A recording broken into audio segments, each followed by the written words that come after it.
Very productive discussion today about House Democratic Caucus priorities, working in partnership with the Biden administration as well as our colleagues in the Senate from the very beginning, as we've been grappling with this deadly pandemic, which is both a public health crisis that has caused so much pain, suffering, and death, as well as an economic crisis that has caused a tremendous amount of dislocation, particularly for the poor, working families, and middle-class Americans. We've had three objectives: crush the virus, provide direct relief to everyday Americans who are struggling, and lay the foundation to revive our economy and create opportunity and prosperity in every single zip code.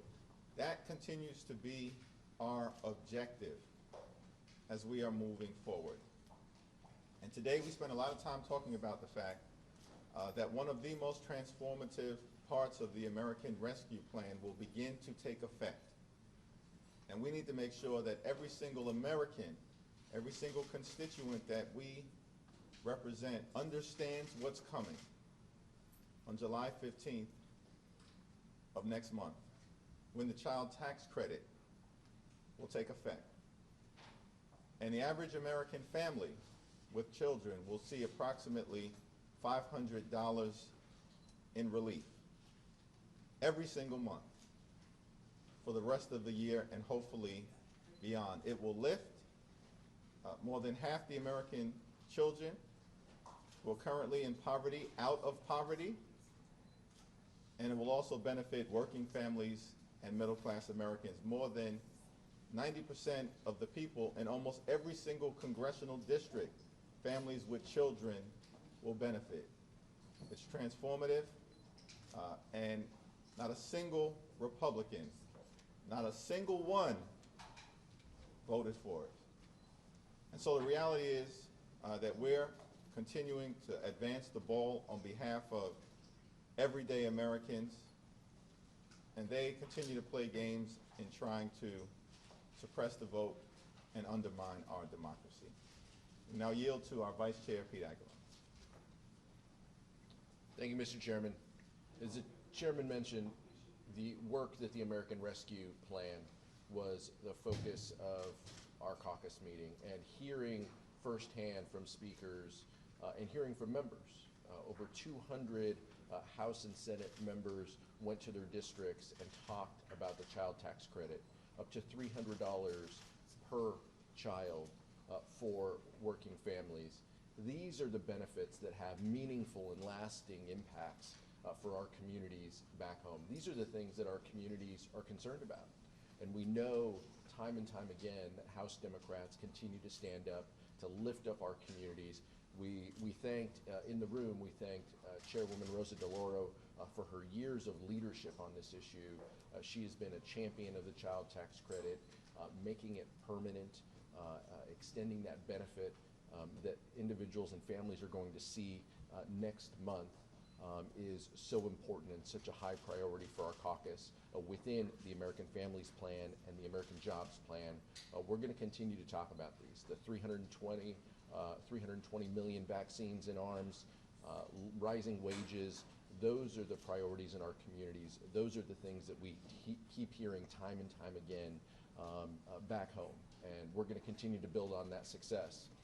Those are the priorities that we're focused on. There are many things here in D.C., obviously, that folks want to talk about, but making meaningful, lasting change in our communities with those proposals and those policies that we've enacted is a forefront of our minds. Mr. Chairman.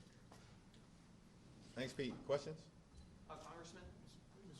Mr. Jeffries. Middle here first, and I'll come to the other side. The Senate bipartisan talks are continuing this week, but we've yet to see any plan from them, any deal. This comes after a previous month when Capito's talk with Biden dragged on. Are you growing concerned at all about the pace of infrastructure talks? The House needs to speed up its work in order to get things done for the American people before August recess? Yeah, I'm confident at the end of the day that we are going to be able to get the American Jobs Plan over the finish line in the same way that we got the American Rescue Plan over the finish line. But there's a process that has been set forth. The President has been very clear in his public conversations with the American people, in his more intimate conversations with us through the administration, that he's committed to trying to achieve bipartisan progress in this area. Infrastructure has traditionally been bipartisan in nature, but it's the Republicans who may choose to politicize it. There's nothing partisan about a crumbling bridge or road or tunnel, crumbling airports, a mass transit system, the need to modernize our public school buildings, to bring broadband access to every single corner of America, in inner city America, rural America, small town America, Appalachia. There's nothing partisan about that. And so the question is, are the Republicans and Mitch McConnell simply going to continue to adopt the obstruction playbook, or are they going to negotiate in good faith to try to find common ground? And I think you've seen we're willing to be patient to see if we can achieve a bipartisan result. And if not, we're prepared to do what's necessary to get the American jobs plan over the finish line. And yesterday, your fellow New Yorker, Congressman Bowman, suggested that progressives here on the House side could team up to block legislation, block actions such as on infrastructure. How concerned are you about that, given the slim Democratic margin in the House, and are you having any conversations with progressives? I haven't had a conversation with Congressman Bowman about this particular point. I look forward to having that discussion with him. I'm confident that at the end of the day, as we were united with the American Rescue Plan, we'll be united with the American Jobs Plan. How comfortable are you with the scope of the Senate bipartisan plan that's under discussion, and do you feel like the reconciliation package, there's enough of a guarantee that that will pass to assuage any concerns? Well, we have to see what the ultimate product is before we're in a position to really meaningfully comment. I'll also ask our Vice Chair to weigh in. I think the House Democratic Caucus, the Speaker, and others have been clear that we believe a meaningful investment in the caring economy, in long-term care, in home care, in child care, in caring for our seniors, in health care, is important for the American people emerging from a deadly pandemic, where the President has been very clear that we cannot go back to pre-pandemic normal, because pre-pandemic normal was a problem for so many everyday Americans, which is why investing in the caring economy is going to be an incredibly important part of what we attempt to accomplish and will accomplish for the people this year. What the vehicle ultimately is to do that remains to be seen. But we have an ironclad commitment to the American people to meaningfully invest in the caring economy. The Senate is going to take whatever process that they want to take. That's not going to deter us from that commitment that the chairman mentioned. So we're going to focus, and I want to give credit. Next week we're going to have Chairman DeFazio's Invest in America Act on the floor. This was a bill that passed in a bipartisan way out of committee, reducing emissions, reducing traffic, creating hundreds of thousands of jobs. That is the infrastructure focus that our committees continue to work within regular order. Like the chairman said, if there are other vehicles to achieve change in a lasting way, we're going to do that. And so we'll let those conversations play out, but that's not going to stop us from continuing to advance our objectives to create jobs and to help our economies. Thanks, sir. I wanted to ask about the House Judiciary markup today on big tech. I know that you've proposed bills there. So some people are saying that these are the wrong kinds of antitrust reforms. Can you just respond to that?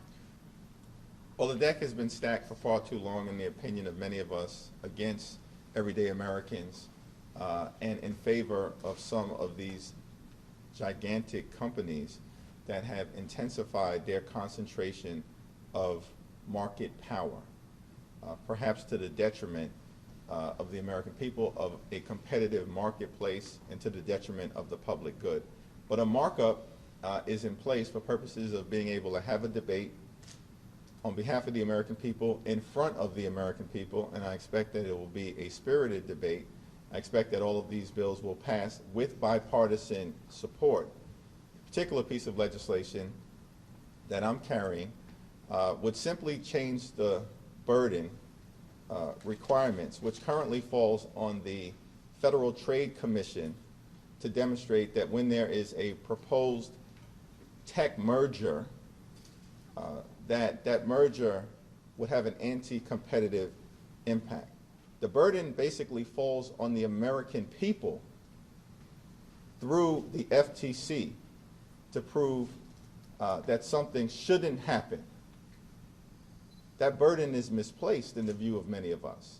The burden should actually fall on these companies that have an enormous amount of power, wealth, and market concentration to demonstrate that the proposed acquisition should happen and would not undermine the competitive marketplace.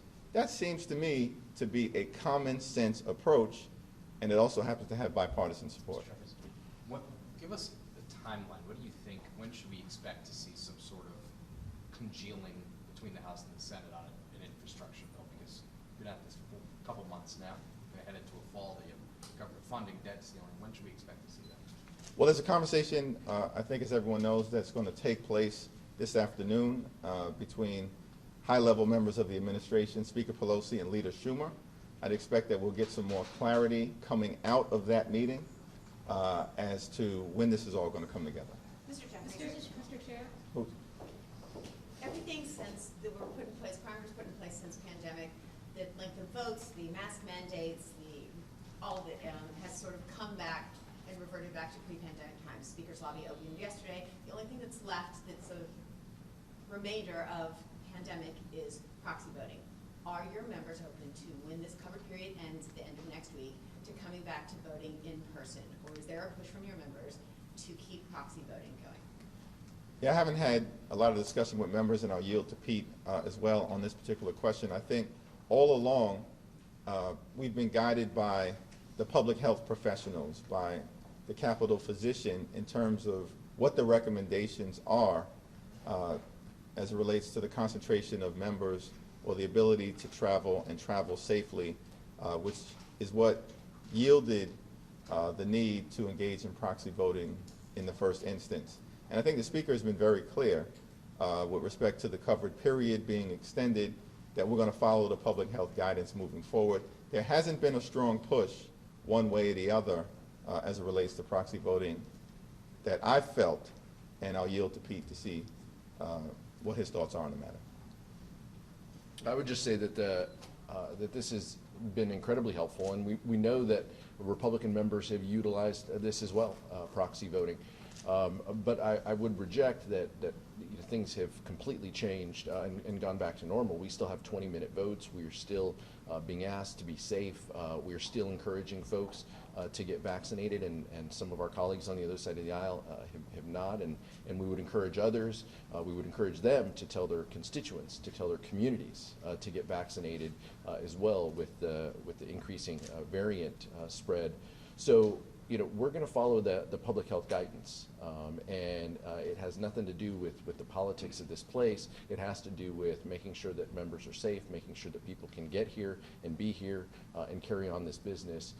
That's what our members are focused on. But just like the chairman, I haven't had a lot of conversations with members about this specific issue.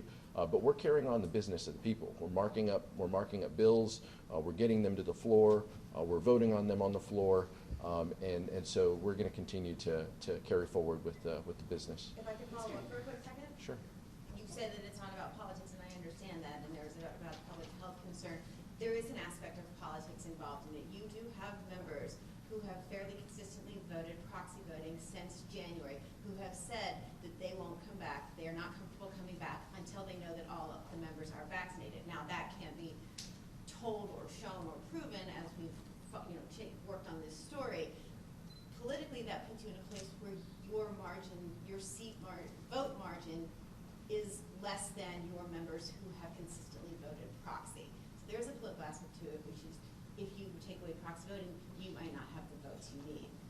How do you address that? Is there a question there? Yeah.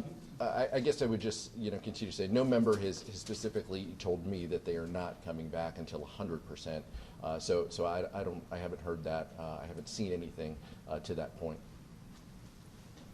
I think when we're at home, and most of us were back home this weekend. I was in the west end of Coney Island, one of the poorest parts of the congressional district I represent, nobody was asking about proxy voting. We were handing out food to people who are struggling through this pandemic. The American people are concerned. Important question in terms of process. But we're going to continue to focus on the concerns of the American people. How do they put food on the table? How do they pay the rent? How do they educate their children? How do they shelter their family? And that is what the American Rescue Plan was all about. That's what the American Jobs Plan is all about. That's what the American Families Plan is all about. And that's what House Democrats are all about. Mr. Mayor, Mr. Chair, very quickly, thank you. With respect to S1, the failure of S1 yesterday, what is the status of the John Lewis Voting Rights Act, and do you see a need to expedite that in light of yesterday's vote, to move quicker on it? Well, we want to continue to move forward to protect and defend the right to vote in America. And that's going to take two forms. The For the People Act, H.R. 1, as well as H.R. 4, the John Lewis Voting Rights Act. And it's extraordinary to me that the Senate is becoming an institution because of the Republicans that is primarily concerned with defending the status quo on behalf of the wealthy, the well-off, and the well-connected, and undermining our democracy. And the Senate's going to have to work out how to deal with some of the procedural obstacles to progress. But the word filibuster does not appear in the United States Constitution, and they're going to have to take a look at how to proceed. And I know those conversations are underway. With respect to H.R. 4, the Supreme Court was very clear in striking down portions of the 1965 Voting Rights Act in the Shelby County versus Holder decision in terms of what it thought Congress should do in order to make the Voting Rights Act whole. And so we're following that process, which involves a series of hearings and testimony that we receive and reports ultimately that are compiled. That process will be underway over the next few months, and I expect that at some point in the fall, we'll pass H.R. 4, send it over to the Senate, and hopefully the Senate, my colleagues on the other side of the aisle, can get their act together in terms of defending and protecting the right to vote, which is fundamental to our democracy. And voter suppression for the Republicans is a way of life. It's a strategy. They are worshiping at the altar of voter suppression. That's a disgrace. And we're going to have to do something about it, and we will. To follow that question, Senate Democrats signaled yesterday that they were willing to make some pretty substantial changes to the bill, including a big change that Joe Manchin wants on voter ID, accepting voter ID, but with a lot more flexibility. And I'm wondering what you think about that particular change. I don't want to comment on any particular change until we are able to view any revised bill in its entirety. I do know that Joe Manchin has had some very productive conversations with civil rights groups and leaders like Stacey Abrams, and I believe that there is common ground to be found. The Senate Democrats are united in protecting the right to vote. 50 of them voted to advance the For the People Act yesterday. 50 Republicans voted to suppress the ability of the American people to participate in government of the people, by the people, and for the people. Thank you.